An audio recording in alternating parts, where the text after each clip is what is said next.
Bismillahirrahmanirrahim.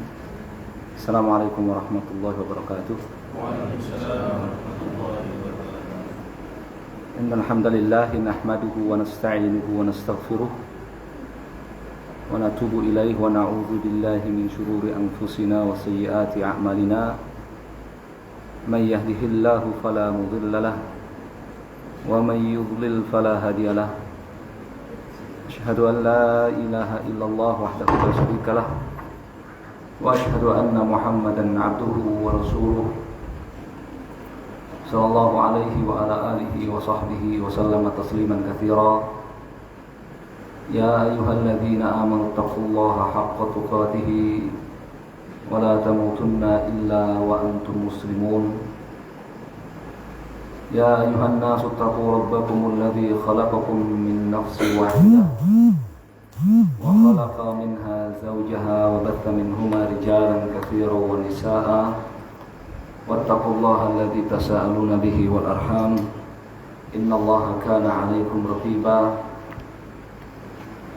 Ya ayyuhalladzina amanu taqullaha wa qulu qawlan sadida yuslih lakum a'malakum wa yaghfir lakum dhunubakum wa may yuti'illaha wa rasulahu faqad faza fawzan 'azima. Amma ba'd, fa inna asdaqal hadithi kitabullah wa khairal hadi hadi Muhammadin sallallahu alaihi wasallam. Syarrul umuri muhdatsatuha fa inna kulla muhdatsatin bid'ah wa kulla bid'atin dhalalah wa kulla dhalalatin finnar. Nasallahu tabaraka wa ta'ala an yarzuqana ilman nafi'an wa rizqan thayyiban wa amalan mutaqabbalan innahu waliyyu dzalika wal qadiru alaihi. Akhwan fiddin, para jamaah rahimakumullah, kita bersyukur kepada Allah Subhanahu wa taala di kesempatan ini Allah Subhanahu wa taala pertemukan kita di sebuah majelis. Semoga Allah Subhanahu wa taala meridhoi dan merahmati majelis ini dan menjadi wasilah kita untuk mendapatkan ilmu yang bermanfaat dan amal soleh. Khonfiddina azakumullah, kita insyaallah di beberapa pertemuan ke depan membaca sebuah kitab yang kalau secara global berbicara tentang dakwah tauhid, sejarahnya, ya, kemudian syubhat atau kerancuan-kerancuan di dalamnya yang disebarkan oleh orang-orang musyrik dan para pembelanya serta jawabannya, yang kemudian dikenal atau masyhur di kalangan orang-orang yang mengkaji ilmu disebut dengan kitab Kashfus Syubuhat. Kashfu Asy-Syubuhat fit Tauhid. Kashfu itu menjawab, menyingkap, menjawab. Menjawab asy-syubuhat, jamak dari syubhat. Ya, menjawab kerancuan-kerancuan fit Tauhid, dalam bertauhid.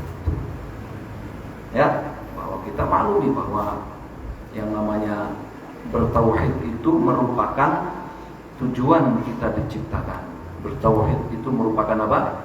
Tujuan kita diciptakan. Bertauhid itu merupakan kewajiban terbesar. Bertauhid itu merupakan dakwah seluruh nabi dan rasul. Bertauhid itu merupakan kunci keselamatan, kebahagiaan dunia akhirat. Dan tentu saja, ya, iblis dan pasukannya adalah menjadikan kita manusia anak cucu Adam ini tidak bertauhid. Menjadikan kita tidak apa? Tidak bertauhid. Tauhid itu merupakan fitrah. Manusia lahir bertauhid. Ya. Tapi tujuan terbesar iblis dan para pasukannya, ya, setan-setan dari kalangan jin dan manusia adalah bagaimana manusia anak cucu Adam itu wala tajidu aktsarahum syakirin. Engkau ya Allah tidak mendapati kebanyakan mereka itu syakirin ay muwahhidin, bertauhid. Itu ya sasaran terbesar iblis dan pasukannya.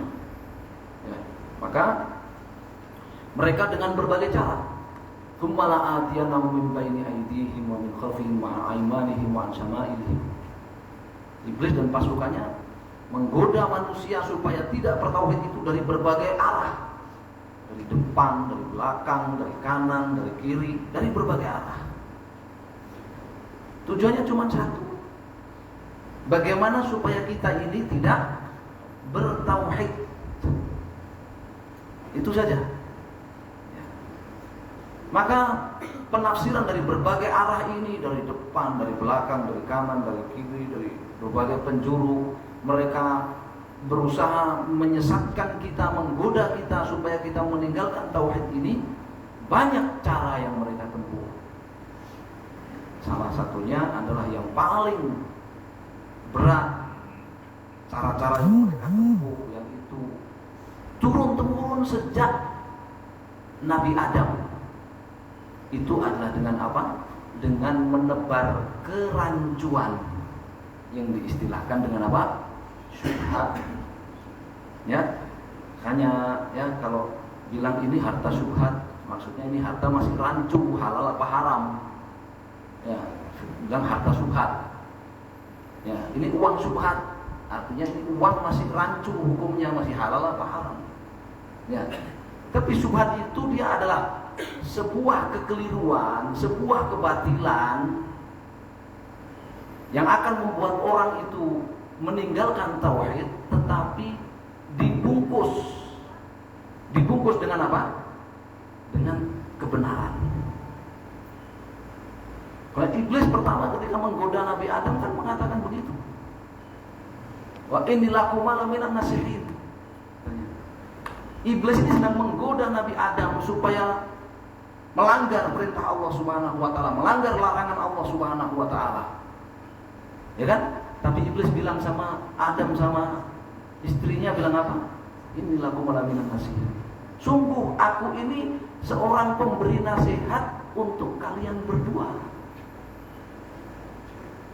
Jadi sebenarnya itu adalah kekeliruan, kebatilan, kemungkaran, maksiat, tetapi dibungkus dengan apa? Dibungkus dengan kebaikan, dibungkus dengan kebenaran. Itu makanya disebut syubhat. Menjadi rancu, mana yang benar, mana yang salah. Jadi rancu. Tapi ini dalam perkara tauhid, dalam perkara terbesar tujuan kita diciptakan, ya, tujuan para nabi dan rasul diutus, tujuan kitab-kitab suci diturunkan, tujuan diciptakannya surga dan neraka, tujuan diciptakannya seluruh makhluk ini supaya manusia ini dan jin mentauhidkan Allah Subhanahu wa ta'ala. Ya. Maka bagaimana iblis dan pasukannya ini, setan dari kalangan jin dan manusia ini berusaha keras untuk menggagalkan tujuan Allah Subhanahu wa ta'ala menciptakan semuanya ini, termasuk menciptakan kita. Kita langsung baca saja ya, insyaallah ya. Sebenarnya bukunya itu tipis, bukunya tipis sebenarnya. Ini setipis ini saja sudah ada penjelasannya. Jadi kalau nggak ada penjelasannya lebih tipis lagi sebenarnya. Ya. Ini ditulis oleh Syekh Muhammad Ibn Abdul Wahhab An-Najdi Al-Hambali, ya, rahimahullahu taala. Beliau wafat di tahun 1206 Hijriah dan beliau adalah uh, salah satu dari dua pendiri kerajaan Saudi Arabia, ya kan?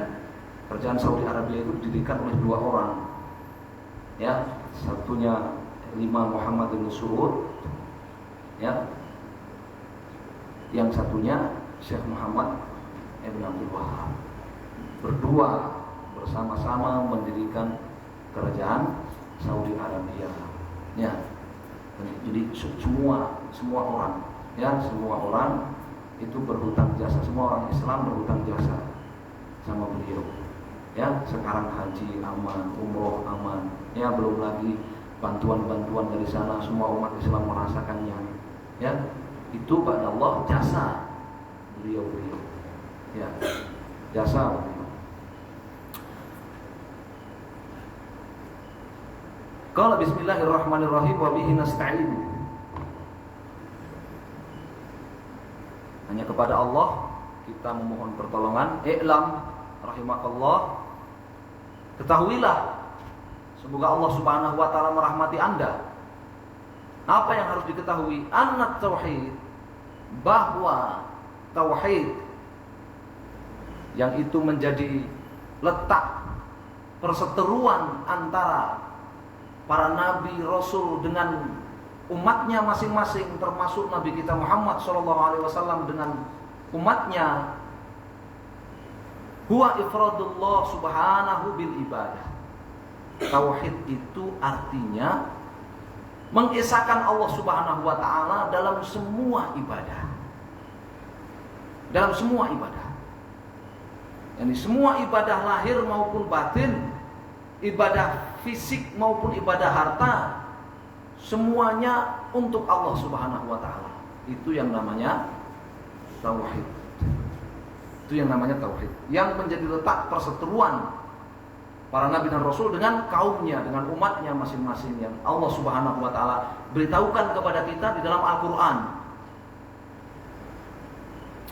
Wa huwa tauhid itu yang artinya memberikan seluruh ibadah kita lahir batin hanya kepada Allah Subhanahu wa taala, itu dinur rusul. Itu merupakan agama seluruh rasul. Agama seluruh rasul, sejak Nabi Adam sampai rasul yang terakhir Nabi Muhammad SAW.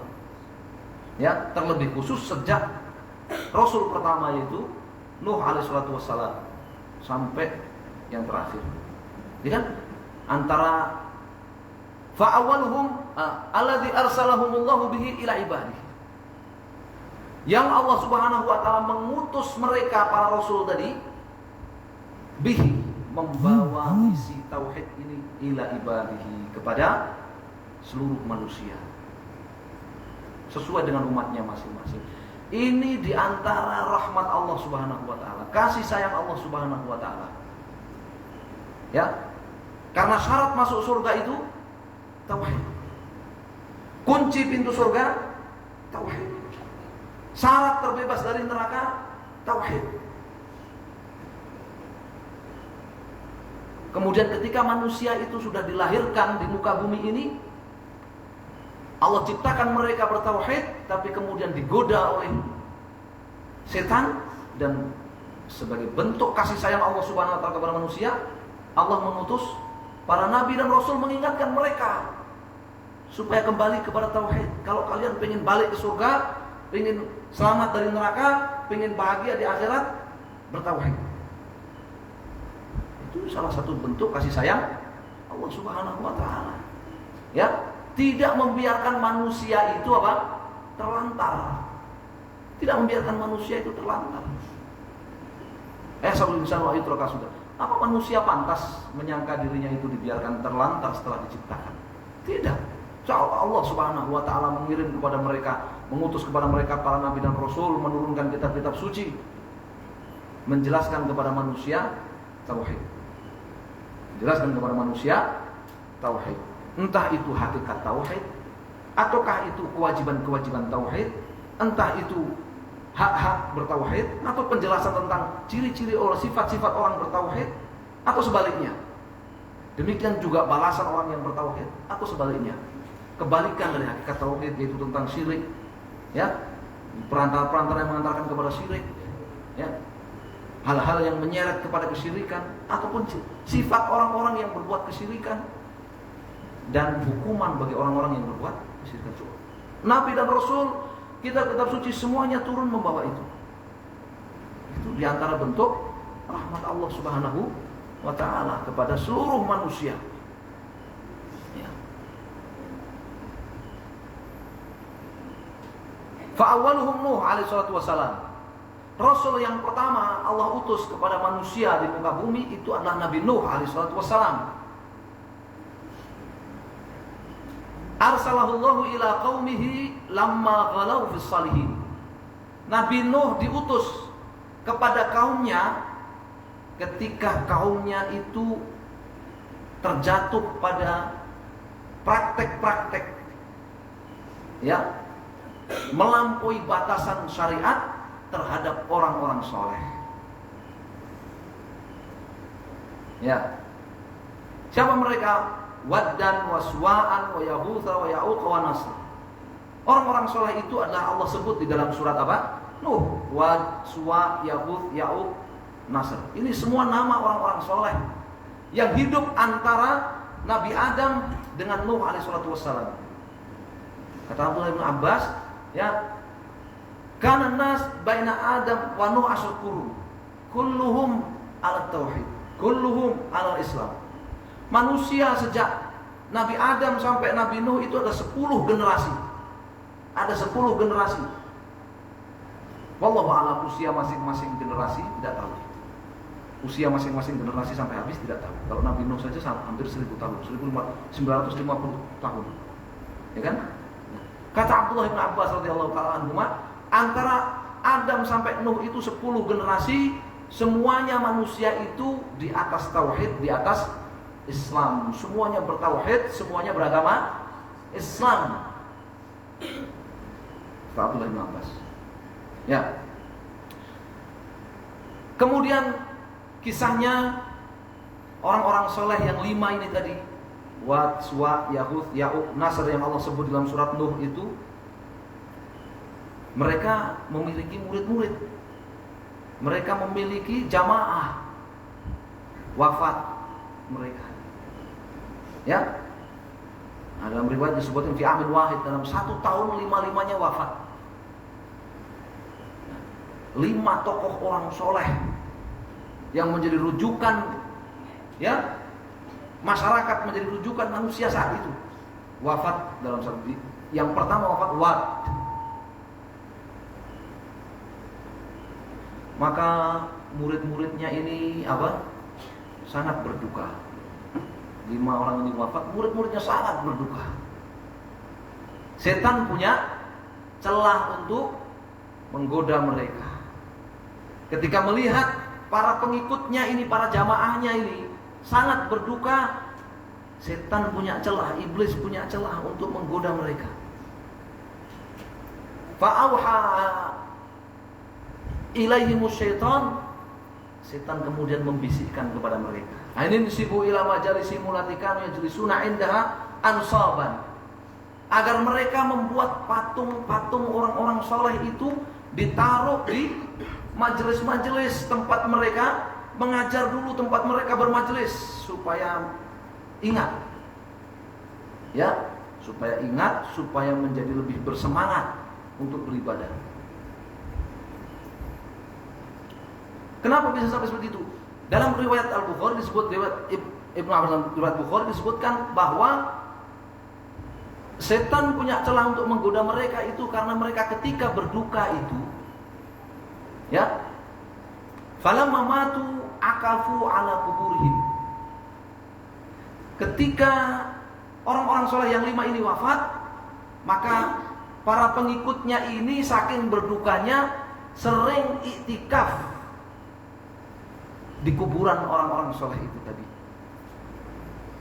Sering iktikaf di kuburan orang-orang soleh itu tadi. Ya, saking berdukanya. Maka setan punya celah untuk menggoda mereka. Dibisikkan kepada mereka, bikin patungnya. Ya, bikin patungnya. Fafa'alu walam tu'bat, mereka lakukan itu, mereka bikin patung orang-orang soleh itu ditaruh di, ya, majelis-majelis para guru ini. Kan? Para tokoh soleh ini. Setan kasih subhat lagi setelah melihat itu bertahun-tahun berjalan, kasih bisikan lagi. Gimana kalau misalkan aku bikinkan setiap rumah satu? Setiap rumah aku bikinkan satu patung orang-orang soleh itu, sehingga setiap rumah bisa lebih segera mengingat mereka, sehingga termotivasi untuk beribadah seperti mereka, untuk soleh mengikuti mereka. Dalam riwayat At-Tabari ya, dalam tafsirnya. Maka mereka iakan itu, di setiap rumah ada patungnya. Ketika generasi berganti, hatta idza halaka ulaik, ketika generasi ini sudah berganti, wa nusyal ilm, kemudian kisah tentang patung, asal muasalnya patung itu tadi sudah dilupakan. Dalam tafsiran yang lain, ilmu tauhid itu tergerus, mulai hilang. Ini makna nusyal ilm. Ya, karena alnya di situ, al-ilm di situ bisa al-ahdi dzihni, bisa al-ahdi dzikri. Kalau al-ahdi dzikri berarti kisah tentang patung, asal muasalnya patung itu hilang di kalangan mereka. Kok bisa ada patung di rumah?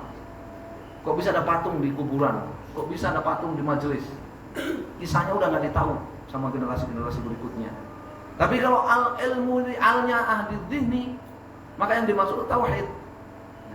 Ilmu tauhid dan kebalikannya yaitu syirik hilang dari mereka. Ya. Bidah. Maka kemudian patung-patung itu diibadahi selain Allah Subhanahu wa taala. Itu kisahnya. Ya. Wa akhirur rusul Muhammadun sallallahu alaihi wasallam, dan rasul yang terakhir itu adalah Nabi kita Muhammad sallallahu alaihi wasallam, wa huwa alladzi kassara suwara haula'is salihin.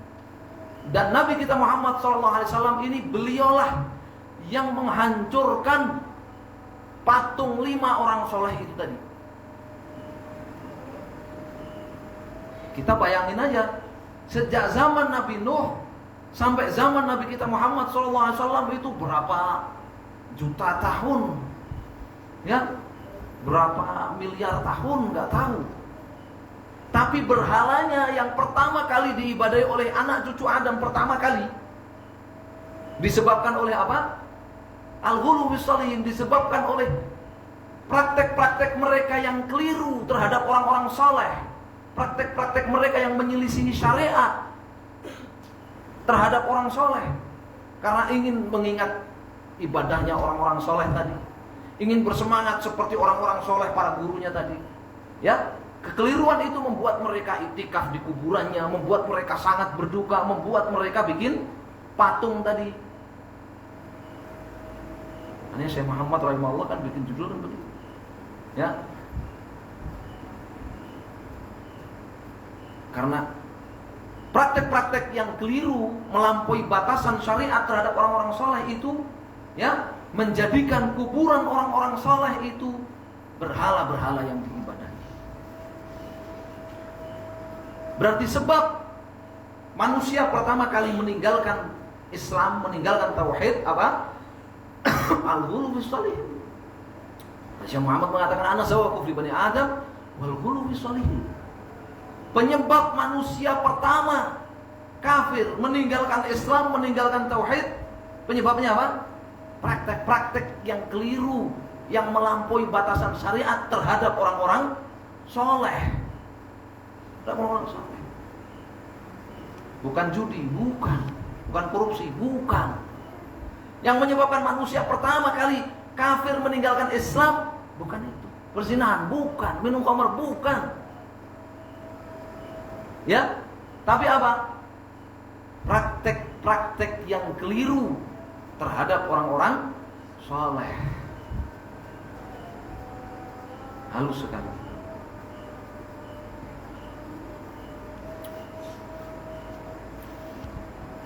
Berhala tadi, Wat, Suwa, Yahud, Ya'uq, Nasr yang 5 tadi. Ketika terjadi bencana apa? Hukuman Allah berupa banjir yang besar di zaman Nabi Nuh, ya kan? Patung-patung tadi terbawa oleh banjir itu, kemudian terdampar di jazirah di Jeddah. Sekarang namanya Jeddah. Terdampar di pantai apa? Jeddah. Kemudian tertutup apa? Tertutup pasir dan sebagainya. Sampai ketika tadinya penduduk tanah Jazirah Arab itu mengikuti agama Nabi Ibrahim, beribadah hanya kepada Allah karena mereka adalah para penjaga Ka'bah, para pelayan tanah suci, para pelayan tamu-tamu Allah yang datang untuk haji dan umroh. Ya, datang satu tokoh di antara mereka yang bernama siapa? Amr ibn Luhai al-Khuzai. Ini beberapa generasi di atasnya Nabi kita Muhammad sallallahu alaihi wasallam. Ya, kalau dihitung-hitung ya masih apa? Masih satu garis keturunan sampai kepada Quraisy, sampai kepada Ismail putra Ibrahim alaihi wassalam. Amr bin Luhai ini sebagai tokoh masyarakat saat itu sering melakukan perjalanan bisnis dagang kemana? Ke Syam, Suriah, Palestina dan sekitarnya. Terkadang ke Yaman, ya kan? Nah, ketika ke mana? Ke Syam, ya, ketika ke Suriah dan sekitarnya itu, beliau melihat, ya siapa? Amr bin Luhai ini melihat orang-orang Syam, melihat orang-orang Suriah, Palestina sekitarnya situ, orang-orang Suriah beribadah kepada patung. Fastahsan ala dzalik, maka dia menganggap itu baik. Beribadah kepada patung ini baik.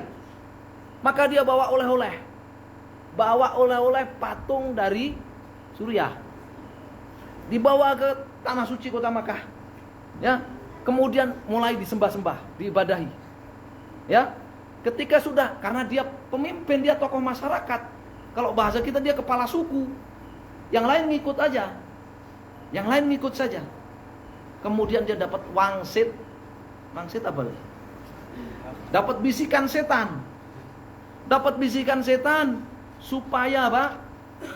Mengeskavasi, membongkar, ya, 5 patung yang dulu di zaman Nabi Nuh yang ada di Jeddah itu. Maka dia mengekskavasi, membongkar itu, ya, di pantai Jeddah, di pesisir Jeddah dibongkar itu pesisirnya berdasarkan mimpi tadi, ketemulah 5 patung itu yang dulu diibadahi oleh kaumnya Nabi Nuh. Ketemu, kemudian diangkut ke Mekah, dibagi-bagi. Taif dapat, Yasrib Madinah dapat, bahkan sampai ke Sabah, sampai ke Yaman dapat, dibagi-bagi artinya. Ya, harta karun nih. Ya. 5 berhala. Usianya berapa? Wah, nggak tahu. Miliaran tahun mungkin, ya kan? Itulah awal mula berhala yang 5 itu diibadahi oleh penduduk Arab. Kisahnya begitu. Mimpi, kisahnya mimpi. Jadi penyebab peribadahan berhala di kota Makkah itu tadi ada 2. Ya, ada 2. Yang satu apa? Yang satu kalau di kota Makkah ini ya, kalau di pertama kali manusia beribadah kepada berhala, sebabnya adalah praktek-praktek yang keliru terhadap orang soleh, terhadap kuburan orang soleh. Kalau di tanah Arab sebabnya 2. Yang pertama, ya, istihsan, nganggep baik praktek agama di luar Islam, ditirunya. Itu yang ditiru oleh Amr bin Luhai tadi. Yang kedua, mimpi. Yang kedua apa? Mimpi. Jadi ini sumber. Maka Nabi SAW mengatakan apa? Ra'aitu, ya, Amr bin Luhai ya jurru qasbahu finnar. Fa innahu awwala man ghayyara dina Ibrahim alaihissalam. Kata Nabi, aku dalam mimpi, kalau mimpinya Nabi apa? Aku dalam mimpi, ya, Amr ibn Luhai tadi itu menyeret lambungnya, ususnya di neraka jahanam. Dia adalah orang pertama yang merusak agama Nabi Ibrahim alaihissalatu wassalam. Nabi SAW ketika diutus jadi Nabi dan Rasul, kemudian tinggal di kota Makkah 13 tahun, kemudian hijrah ke kota Madinah 7 tahun, berarti berapa? 20 tahun. 20 tahun diangkat jadi Nabi dan Rasul, baru menghancurkan berhala itu. 20 tahun dakwah berdarah-darah sampai harus hijrah ke kota Madinah, baru berhasil biaunillah menghancurkan berhala-berhala itu. Itu Nabi SAW. Ya, jadi itu bahayanya apa? Bahayanya fitnatus suwar. Ya, bahayanya ya kesesatan yang ditimbulkan oleh patung-patung orang-orang soleh. Sejak zaman Nabi Nuh sampai zaman Nabi SAW, miliaran tahun. Itu pun gak langsung ketika Nabi diangkat jadi Nabi dan Rasul, beliau apa? Langsung berhasil menghancurkan berhala itu. Sampai sudah tahun ke-7 Hijriah, Fatu Makkah, baru beliau menghancurkan berhala itu. Subhanallah. 20 tahun. 20 tahun. Jadi Nabi SAW usianya sudah berapa? Ketika menghancurkan berhala ini usianya sudah berapa? 60 tahun. 40 tahun diangkat jadi Nabi dan Rasul. Ya, ayat pertama turun, waruzza fahjur, berhala-berhala itu dan bersama penyembahnya fahjur, boykot. 20 tahun berikutnya, ketika usianya sudah 60 tahun, berhasil menghancurkan berhala-berhala itu. Ya, jadi jangan keburu bosan, ya, istijal, terburu-buru. Saya sudah ngaji 5 tahun kok ya masih begini-begini aja, ngaji tauhid 5 tahun. Nabi SAW 20 tahun. Nabi SAW. Ya. Nah. Arsalahullahu ila qaumin.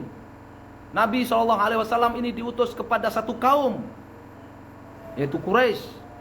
Yata'abbadun, yang mereka itu melakukan ibadah-ibadah kepada Allah Subhanahu wa taala. Mereka melakukan iktikaf di Masjidil Haram, mereka tawaf mengelilingi Ka'bah, mereka melakukan haji, mereka melakukan umroh. Mereka juga yahujjun, melakukan haji, wa yatasaddaqun, mereka juga bersedekah. Wa yadhkurunallah, dan mereka juga berzikir, menyebut-nyebut nama Allah Subhanahu wa taala. Ini ketika Nabi SAW diutus, penduduk Makkah itu kondisinya seperti itu. Ketika Nabi SAW diutus, penduduk Makkah itu kondisinya seperti itu. Kalau di Sitah Mawadhi' Minas Sirah, dulu kita baca ya kan, itu beliau menceritakan penduduk Makkah saat itu, ya, kemungkarannya ada 3. Yang pertama, mereka melakukan berbagai bentuk maksiat, kezaliman, perzinahan dan sebagainya, perampokan, pencurian dan sebagainya, pembegalan. Mereka kalau begal bukan hanya duitnya yang diambil, ya. Kalau yang dibegal ini punya anak kecil, anak kecilnya juga diambil, dijual, jadikan budak. Ya, masih ingat kisahnya siapa? Zaid ibn Harithah, bapaknya Usamah bin Zaid. Ya, itu kan gara-gara keluarganya di perjalanan dibegal, dia masih kecil. Sama begalnya dia apa? Diambil juga, dijual, dibeli sama ayahnya siapa? Khadijah bintu Khuwailid. Ya. Yang pertama, mereka melakukan maksiat. Yang kedua, mereka melakukan bid'ah ibadah. Mereka haji, tapi ada bid'ahnya. Perempuannya ketika tawaf telanjang. Ya, mereka melakukan ibadah haji, ibadah, tapi apa? Ada bid'ahnya. Ya. Mereka itikaf, tapi itikaf di Masjidil Haram juga itikaf di kuburan. Ada bid'ahnya. Itikaf di pohon Datu Anwat, pohon keramat. Ya, ada bid'ahnya. Mereka puasa juga. Nabi SAW ketika masih di Makkah sering puasa Asyura. Karena orang-orang penduduk Makkah puasa Asyura. Ya. Ini yang kedua. Kemungkaran mereka yang kedua ini. Yang ketiga, walakinnahum yaj'aluna ba'dhal makhluqat wasa'ita bainahum wa bainallah. Mereka melakukan berbagai bentuk ibadah, bahkan ibadah yang hanya dilakukan oleh mereka. yaitu merenovasi Ka'bah. Merenovasi Ka'bah. Ya, yang merenovasi Ka'bah orang-orang apa? Orang-orang Quraisy. Orang-orang Quraisy. Orang-orang musyrik. Ya. Tapi mereka ini menjadikan sebagian makhluk, entah itu patung-patung orang soleh, entah itu kuburan Lat, kuburan orang soleh, ataupun pohon Uzza, pohon Datu Anwat, ataupun batu Manat, ataupun patung-patung yang lain, Hubal dan yang lainnya.